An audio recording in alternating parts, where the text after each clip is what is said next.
My name's Gill Smallwood and I work as Chief Executive for Fortalis in Bolton.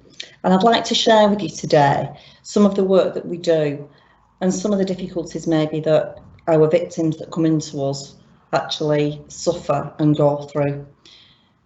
So Fortalis, who are we? We provide 19 frontline services for victims in the community. A lot of people see Fortalis purely as a refuge, but the services that we provide are really vast across the community, and I'm going to share those with you. I also like to, when I'm presenting, share some of the pictures and the artwork that we do with people that come through our service.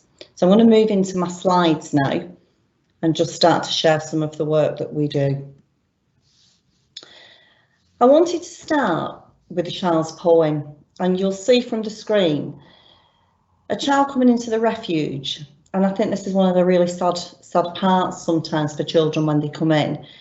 We had a family that came into us and the children came downstairs waving these pictures, absolutely bright-eyed. You know, I want to share this poem with you. And when you read that poem, it's heartbreaking.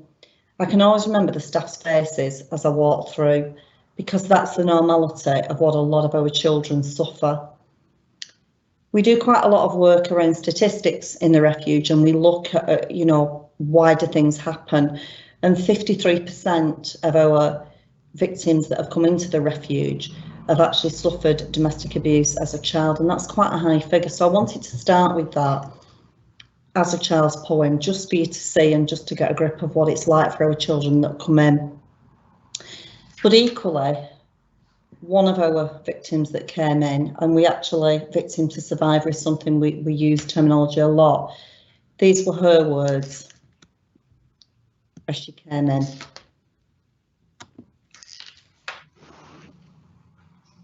I needed to get out. I couldn't have another day of being terrified all the time. That any minute I could be punched, raped, spat on. Not another day when my children would see me crying. They'd be smacked for even coming near me. There's no reason for any of it. I just needed to get us out. I think for me, when I listen to that victim story, a lot of the things that I've seen since I came into this field have been quite horrific. I can remember walking into the refuge one morning and somebody was breastfeeding. And I just said, oh, that's lovely to be able to have that time quietly, just sitting. And she just said, I was never allowed to breastfeed when I was with the perpetrator. Some of the stories that we hear are absolutely horrific and really do bring things home to us as we work in the refuge. And I think certainly for us, a lot of the services that we run, we have a one support service. And in October, when I looked at the figures, we had 79 individual women contacted us for domestic abuse support. That doesn't touch on any of the other services that we run. 79, for me, that's an incredible amount of people requiring a service, and they're quite desperate as they come to us. I think through COVID, one of the things that we've learned is we've done things differently, and that's been really, really productive. And for some people that use the service, they've actually said some of the things are better. So we've delivered all our services all the way through COVID. We've moved to virtual workshops and group work sessions, which has been great. We've all mastered the art of Zoom and Teams. Staff have done an incredible job of being able to work with people to gain the best for everybody that's out there that needs that service. Obviously, we've got the 24-hour advice line, and people will ring in. We take calls in the middle of the night where people are absolutely, you know, desperate for a conversation. It's the only time they can speak to somebody. And equally, web chat has been something new for us, but it's been very, very productive. We actually divert the web chat to our phones, and I don't think I'll ever forget one morning at 6 o'clock seeing a web chat come through, and it just said, please help, I'm desperate. We managed to actually get that person into the refuge later on in that day with her children, but without that web chat, she would have been absolutely stuck. And I think as well, our remote training has just gone from strength to strength, and we love to share our work and to share our expertise. So just to take on a little bit of a journey, because quite often for somebody coming in and needing services, we have an outreach support centre on Bradford Street. And as you'll see from the slides that are coming up now, we have advice, we do advocacy there, so we'll work with anybody that comes through. And we work with male and female victims right across the spectrum, you know, all kinds of ages, people will use that service.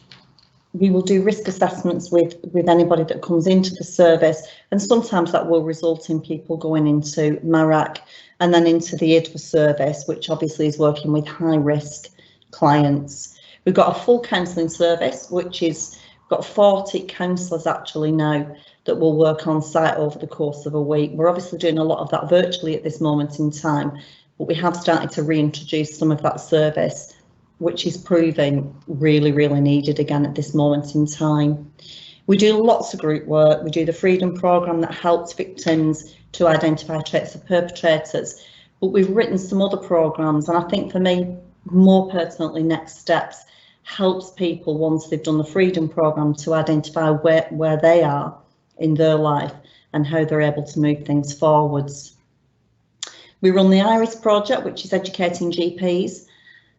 Once we've done the training sessions with GPs, they will actually refer into us, and that project's been running for approximately 5 years now. We've had something like 1,400 people referred into that, and it's low to medium level domestic abuse. Really, really good work, lots of advocacy with people and just helping people to either move on or resettle in whatever that needs to look like. We take lots of phone calls from professionals, and we're really, really happy to work with professionals for advice. We're always there on the end of a phone for anybody. And of course, we've highly developed our accredited training now for professionals and volunteers. And we've had a huge take up in that during COVID. It's been really good, it's been really interactive, and we've learned lots and really enjoyed that delivery. And obviously that partnership working with people. Within the Outreach Support Centre, we have now got a really big team of children and young people's services. We've actually got 6 workers that work specifically with those children and young people. And I think what we're starting to see is children that are coming through, their mental health is just absolutely through the roof now. They're really struggling. We're getting children self-harming. You know, we've had children hearing voices. And I think for children, lockdown's been even more difficult because they've just not had that escape. We've done pieces of work with children, so we've done it virtually. And then suddenly we've heard something going off in the background, and we've had to stop it and bring emergency services in. So for children, it's been particularly difficult. It's been easier now that schools have opened, but there's lots of one-to-one support for the children. We've got a full counselling service where we're offering play therapy. So during COVID, we actually help parents as well to be able to work with the children. So it was more of a family approach. Lots and lots of group work. We're doing sibling group work. At the minute, we're doing it virtually. We're bringing some of the children into the Outreach Support Centre. And obviously children out in the community, we will do some transitional support as they move from refuge out into their own homes, and just make sure that things are right for them and that they're settled. And obviously we do lots of safeguarding and early help, so we work right across with other agencies. So in some ways, for people that need a service, it's a journey through the Outreach Support Centre. And then at times, sometimes people do need to move into refuge. And I think for me, one of the things that's really pertinent, this piece of artwork was done by somebody that came into the refuge. I've sat on 4 homicide reviews since I came into this field. And I think when I look at this particular piece of artwork, you know, the women that come into the refuge, I will kill you is really real. You know, some of the sexual abuse is horrific to listen to. And I think sometimes we do this as a day job, but when you really sit down with people that are victims, that are becoming survivors, you suddenly realise just how controlled they've been. You know, they are broken. Sometimes they don't know how to parent. It's really, really tough. And I think for us to be able to do a piece of work where, if you look at the right-hand side of this slide, you can see that movement. There's a peace, there's a safety, and there's certainly smiles. We get an awful lot of laughter as we help people to move on. So there's some really, really positive things when people come into Lewis House, which is the refuge. We've got 22 self-contained flats within the refuge, and people do live independently with support, because we're about empowering people to move on and not disempowering people. We don't want that dependency. So we will work, you know, we will advise, we'll do advocacy. We have a drug and alcohol worker on site and a mental health worker on site now, and we actually have social work students that really add a richness as well, and there's a lot of learning for them as they go through the journey with us in the refuge. So lots of specialist services that will sit in there to support women and children that come in. I'm really proud to say that we've got outstanding Ofsted registered children's services on site, so children can come in, they can access nursery 5 days a week. We know that children that come in quite often are behind with language development, and we do an awful lot of work with children. And I think the beauty of this kind of service is it's under one roof.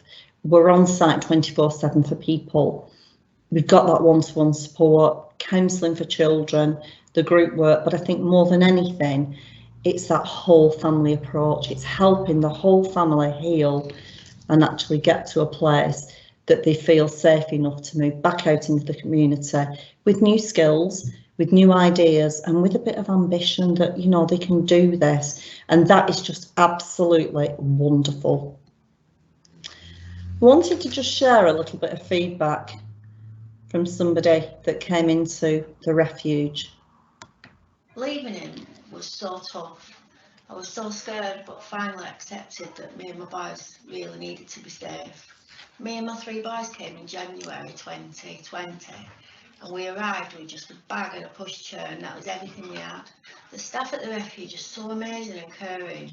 I suffer from mental health, and I've finally learned how to manage it and accepted that it's who I am. My dad's recovery worker was incredible. Day in, day out, she just helped me through all the situations, no matter how hard it was. I could always rely on her for the support and advice that I needed. I've learnt a lot within my stay at Lewis House, and I'll always remember what I was taught. I've learnt how to be in control of my life again. I've learnt how to live on a budget, not 100%, but a lot better than before.